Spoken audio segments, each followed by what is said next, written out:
Truth, truth persists.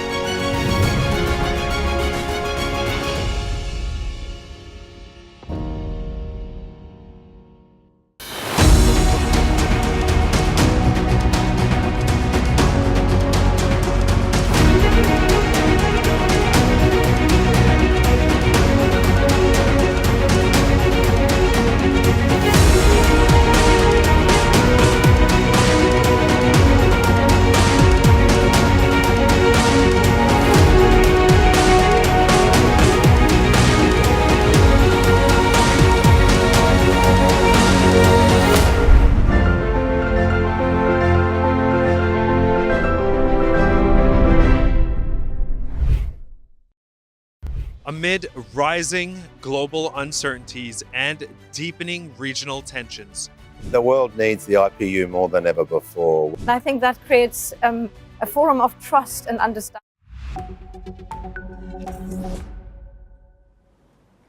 Hello and welcome. I'm Suma Katauka and you're watching the World Report on NewsX World. Let's take a look at some of the headlines of this hour. Britain's King Charles III has used a speech in front of the United States Congress, NATO, to pledge NATO unity and call for support for Ukraine. The address on Tuesday came during the royals' four-day visit to the US.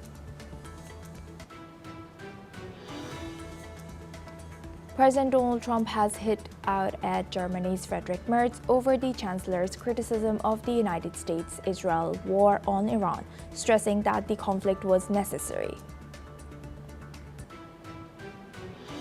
The U.S. Justice Department brought criminal charges against James Comey on Tuesday for a second time, accusing the former FBI director of threatening President Donald Trump by posting a photo of seashells arranged to show the numbers 8647. Now we start this hour with U.S. a historic moment in Washington as Britain's King Charles III and Queen Camilla arrived at the White House for a high-profile state dinner. The royal couple was greeted by President Donald Trump and First Lady Melania Trump, marking a significant milestone in the special relationship between the two nations. The mood at the White House appeared jovial as the leaders posed for photos. President Trump praised the king's oratory skills, quipping that the monarch's speech was so good. It made him very jealous. The state visit continues this week with a focus on strengthening transatlantic trade and security ties. The evening celebration follows the king's landmark address to a joint session of Congress earlier in the day. During his speech, the monarch hailed the truly unique alliance between the United Kingdom and the United States, expressing profound gratitude for centuries of partnership. Let's listen in. The alliance that our two nations have built over the centuries, and for which we are profoundly grateful to the American people, is truly unique. Our defense, intelligence, and security ties are hardwired together through relationships measured not in years, but in decades. The United Kingdom recognizes that the threats we face demand a transformation in British defense. That is why our country, in order to be fit for the future, has committed to the biggest sustained increase in defense spending since the Cold War. So as we look toward the next 250 years, we must also reflect on our shared responsibility to safeguard nature, our most precious and irreplaceable asset. Now we welcome Mr. Mark Sutherland. He's a geopolitical commentator, joins us live from South Carolina. Thank you very much, Mr. Sutherland, for joining us again. Good to see you. Now, Mr. Sutherland, can you shed a light on how U.S. and UK's relationship has been, and do you think that this timing of his speech and this visit by King and Queen Camilla is strategic? Asumi, good to be with you. I think you've just said it, hole in one, as they say in golf. Strategic, yes, the timing is perfect, of course, for the United Kingdom government, which has absolutely, in my humble opinion, blown the strategic special relationship that we have had with America for a long time, or the perceived special relationship that we've had with America for a long time. So much history to unravel there. But the key thing is we remember what America has given for us, which is when they entered the Second World War after Pearl Harbor, and then many of their brave soldiers then landing on Normandy beaches from landing craft to get rid of fascism from Europe in regard to fighting Hitler. We then have the Cold War after that, and then other history then expanding. But here's the key thing for the United Kingdom, having lost their prime #1 diplomat in the world, which was the ambassador to Washington, D.C., which is Peter Mandelson, under such scandal, and also, and to be fair, such scandal that many people could actually see coming, as Mr. Mandelson is a rather interesting person with some dubious relationships. Jeffrey Epstein being one. All of that is now has been unfolding in the United Kingdom Parliament. Sorry, Freudian slip. The United Kingdom Parliament over the last few weeks, of how Mandelson was appointed. Did they not know what was going on? The fact that Number 10 was saying, when is this appointment going to hurry up and go through? So it's extremely convenient that King Charles, as you said, King Charles III is over there, as America is about to celebrate its 250th year of American independence from the United Kingdom. We then fought the War of Independence from 1776, their constitution ratified in 1787, and as building up to that for a number of years of trying to have a conversation with the King over the fact that they were being taxed without any representation at all. What King Charles needs to do is actually reverse those thoughts and look at the UK right now, which is being overtaxed, and its representatives are just ignoring the people of the United Kingdom. We could go down another very interesting road, but all of this is extremely convenient for, as I say, for the government to put the #1 diplomat out there, really, which is the King and his wife, Queen Camilla, to then go to Washington to try and smooth over things. And if there's one thing that President Trump loves, of course, is his mother, the roots back to Scotland, back to the United Kingdom, and has always had a love affair with the United Kingdom. Remember, he owns golf courses in the United Kingdom, and that is where his then family, as I've just said, come from. So we will see how this smooths out. But in regard to a special relationship, Asuma, I'm turning around and saying that it's been extremely strained in regard to the lack of support that has been given and then suddenly reversed in regard to American using bases that they pay for within the United Kingdom and elsewhere, and planes being able to fly over to take the action in regard to wanting to topple and remove and see the people of Iran free from the regime. Asuma. Yes, you've highlighted it all, but what concrete outcomes can this strategic visit by the King and Queen Camilla realistically do for this rocky relationship? For a few months, it's been there has been direct criticism from President Trump towards British Prime Minister as well. Have we seen such a strain between US and UK in the 250 years of history?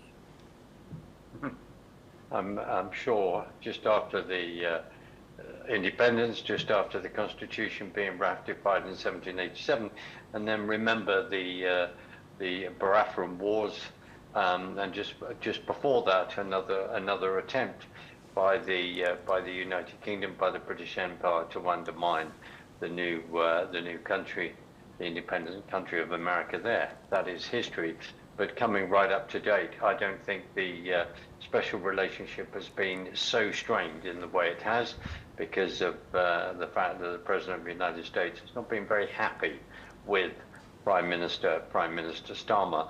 And as we remember, when he flew out to Washington and gave a little piece of paper saying, you know, it's very unusual, but you are going to be invited for another royal visit back there, and that all happened. It's flattery. The President of the United States likes that, but I think personally, behind the scenes, things have been extremely strained, and they are strained. If you look at some of the comments that are being made previously by members of Keir Starmer's cabinet, David Lammy being one. So of course, a load of smoothing out needs to be done. But assuming, frankly, with what's happening out in the Straits of Hormuz in regard to Iran, and then in regard to the Ukraine, I think there's still a heck of a lot of smoothing that needs to be done. Whether we're going to see some thawing of some of the comments that have been made by President Trump over the last few weeks, and in my humble opinion, some of those have been highly justified, then only time will tell, Asuma. Yes, we will be eyeing that. Thank you very much, Mr. Sutherland, for sharing that. Please do stay with us as we come back to you. Now, US President Donald Trump has claimed that the United States has militarily defeated Iran during the state dinner at the White House hosted for Britain's King Charles III. President Trump said the US will never allow Iran to obtain a nuclear weapon, adding that King Charles agrees with him even more than he does himself. The comments were made during the King's visit to the United States, with President Trump also saying Washington is making progress in the Middle East, while continuing to criticize British Prime Minister Keir Starmer over Iran policy. King Charles, however, did not comment on Iran or the conflict during his remarks, sticking to his non-political role, as both the UK and US maintain their long-standing position against a nuclear Iran. Let's listen into what the president has shared. And we're doing a little Middle East work right now, too, if you might know, and we're doing very well. We have militarily defeated that particular opponent, and we're never going to let that opponent ever. Charles agrees with me, even more than I do. We're never going to let that opponent have a nuclear weapon. They know that, and they've known it right now very powerfully.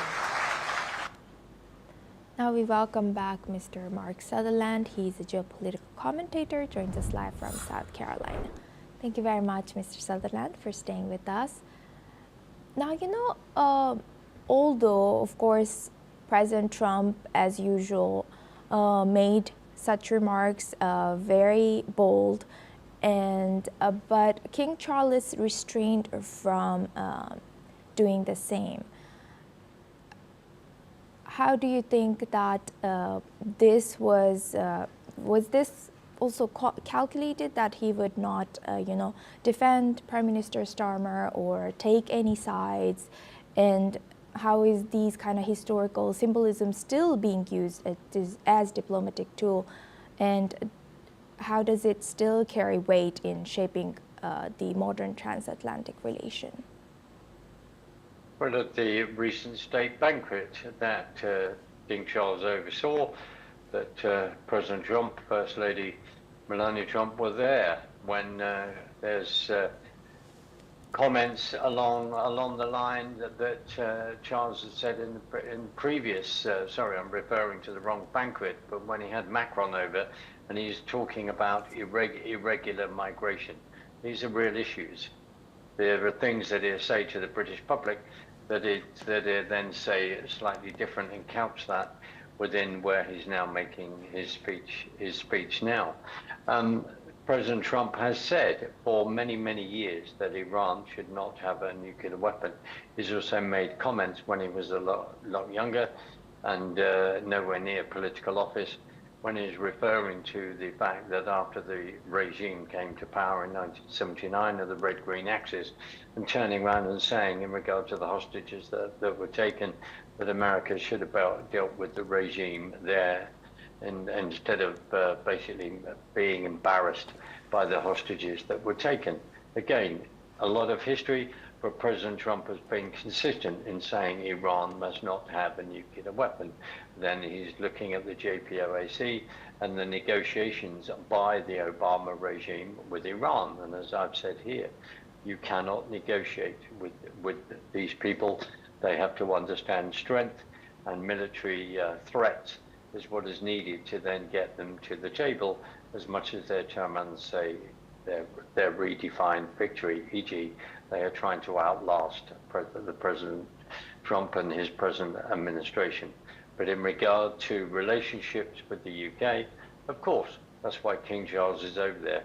That's why he will be, believe it or not, briefed or advised by the UK government to have a certain viewpoint. Please try and smooth the way with the President of the United States. That may be said, but on the one hand, it's then the actions of the United Kingdom and their government that are also playing out at the same time, because this present government is really trying to move us back into Europe, into a European mindset, without asking the people of the United Kingdom that voted by a majority of over 1 million to leave there in 2016. That may be a different subject than we are discussing at the moment, but it just shows the ideology and where the direction of travel is. We are in deep trouble diplomatically with the Americans. So the United Kingdom has decided to make sure that the king goes over there to smooth the way. And frankly, in my humble opinion, that's what they are attempting to do. Assume. Thank you very much, Mr. Sutherland, for joining us and highlighting that insight. Now we stay in U.S. U.S. intelligence agencies are now assessing how Iran could respond if President Donald Trump declares a unilateral victory in a 2-month conflict that has killed thousands and became a growing political liability for the White House. The review comes at the request of senior administration officials as they weigh options, including a possible de-escalation of military operations. While no decision has been made, such a step could ease domestic political pressure ahead of midterm elections, but also raise concerns about Iran rebuilding its nuclear and missile capabilities. Earlier intelligence assessments indicate Iran would likely view a U.S. drawdown as a strategic advantage. Now we welcome Mr. John Rossomando. He's the president of Viking Research Associates and geopolitical expert, joins us live from Washington, D.C. Thank you very much, Mr. Rossomando, for joining us again. Good to see you. Now, Mr. Rossomando, looking at U.S. And Iran, how are domestic audience, especially the voters, looking at the current situation? Do you think, from what you know, do you think this war, how far has this war so far affected the president's support or president, not the president, but the citizens' support towards Democrats? Well, I think that right now it's a net plus for the Democrats. The Republican base is divided. President Trump's negatives are upwards of 60%. I think that if President Trump were just to say declare victory without subduing the IRGC, they will claim victory themselves because they survived. That's how the Islamists believe and how they think. They believe that they win by surviving. So, are there any critics among U.S. Citizens that U.S. hasn't achieved the regime change that they wanted to achieve, and etc.? Well, I think there are plenty. I think that a lot of Americans are like, why did we go in there? There are a lot of people who are saying that President Trump has not shown any coherent strategy for winning this. And although the IRGC is fractured, it's still a potent and lethal force. I mean, I think the thing that people don't understand is that they believe in what they call the asymmetrical warfare. So if President Trump starts bombing, the Iranian electrical grid, he'll start sending missiles and drones at the Gulf states and their infrastructure. And what do you think is President Trump's strategy for the midterm now? Well, I think that President Trump is, going to try to rally his base, saying that he stood up against Iran getting a nuke. That and also he's going to talk about how he believes that he's created a successful American economy, although a lot of people are concerned about the price of gas in this country. A lot of people are concerned about high prices that President Trump ran trying to say that he would bring down. And what about his strategy in the war? Where do you see this heading? Is this, like for now, the ceasefire claimed by U.S. side holds somehow, but the situation is of course fragile. What's your take? Well, I think that right now the reports are that the president will hold the line on the blockade. It's starting to show strain on the Iranian economy, inflation. The idea is to just deprive the regime of this ability to fund its terror forces and to buy weapons from China. I mean, so far the Chinese have shown a willingness to smuggle arms to the Iranians by air, and now you're talking about the Pakistanis, our supposed ally, saying that they will allow cargo to enter through its borders. And bringing Israel into conversation, Mr. Rosamondo, do you think there are still aligned U.S. interest and Israeli interest when they started the war versus right now?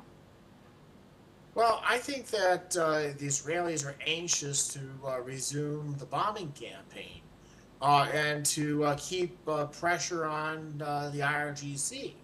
I think that but I think that the president is being pulled in a couple different directions because of the isolationist wing, exemplified by Vice President J.D. Vance, versus those who want a more of a hawkish stance. And Mr. Rosamondo, you briefly mentioned China, but China, how do you see China and Russia's alignment with U.S. or with Iran right now and moving forward? Well, I see that China and Iran and Russia are part of an axis of authoritarianism. And the Russians and the Chinese are determined to keep the Islamic regime propped up militarily by providing it with arms and material. Thank you very much, Mr. Rosamondo, for sharing that. Please do stay with us as we come back to you. Now, staying in U.S., the U.S. Justice Department has filed criminal charges against former FBI Director James Comey for a second time, following an investigation into a social media post from last year. A federal grand jury in North Carolina indicted the 65-year-old on Tuesday, accusing him of threatening the life of President Donald Trump and transmitting a threat across state lines. The charges stem from a May 2025 Instagram photo showing seashells arranged to form the numbers 8647. Prosecutors argue the post was coded threat, interpreting 86 as slang for elimination and 47 as a reference to the 47th president. While Comey previously stated he deleted the post because he was unaware of the violent associations with those numbers, Acting Attorney General Todd Blanche says the department will not tolerate threats against the Commander-in-Chief. Each charge carries a maximum penalty of 10 years in prison. Comey's legal team has so far declined to comment on this indictment. Let's listen into what the U.S. officials have shared. While this case is unique and this indictment stands out because of the name of the defendant, his alleged conduct is the same kind of conduct that we will never tolerate and that we will always investigate and regularly prosecute. I don't know whether he's under arrest right now. I'm here talking to you. The grand jury issued an arrest warrant. I think that the way that this happens is different in every case. It's fact intensive. It depends on, you're right, who the defendant is. It depends on whether he has counsel. It depends on what the judge wants done. And so I don't know when the judge will schedule an initial arraignment, if that will be scheduled by the magistrate or the district court judge. James Comey allegedly threatened the life of the President of the United States. And as you all now know, shortly after posting that threat, he deleted that threat and then issued an apology. All of that information was presented to the grand jury, and Mr. Comey will have his day in court and his ability to speak to a jury of his peers. Thank you. The U.S. Justice Department has filed criminal charges against former FBI Director James Comey for a second time, following an investigation into a social media post from last year. A federal grand jury in North Carolina has indicted the 65-year-old on Tuesday, accusing him of threatening the life of President Donald Trump and transmitting a threat across the state lines. The charges stem from a May 2025 Instagram photo showing seashells arranged to form the numbers 8647. Prosecutors argue the post was a coded threat, interpreting 86 as slang for elimination and 47 as a reference to the 47th president, which is President Donald Trump. While Comey has previously stated he deleted the post because he was unaware of the violent associations with those numbers, Acting Attorney General Todd Blanche says the department will not tolerate threats against the Commander-in-Chief. Now we welcome back Mr. John Rossomando. He joins us live from Washington, D.C. Thank you very much, Mr. Rossomando, for joining us once again. Now, what more can you tell us about these charges that have been filed towards the former FBI director?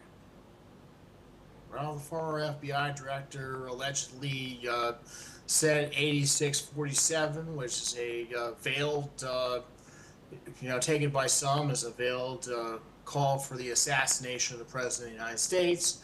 The President took offense, and the Department of Justice indicted the former FBI director for the second time. And just frankly, what do you think that he's saying that he didn't know that what 86 and 47 stood for, but of course this is funny. So don't you think he could have used some other excuse or reason?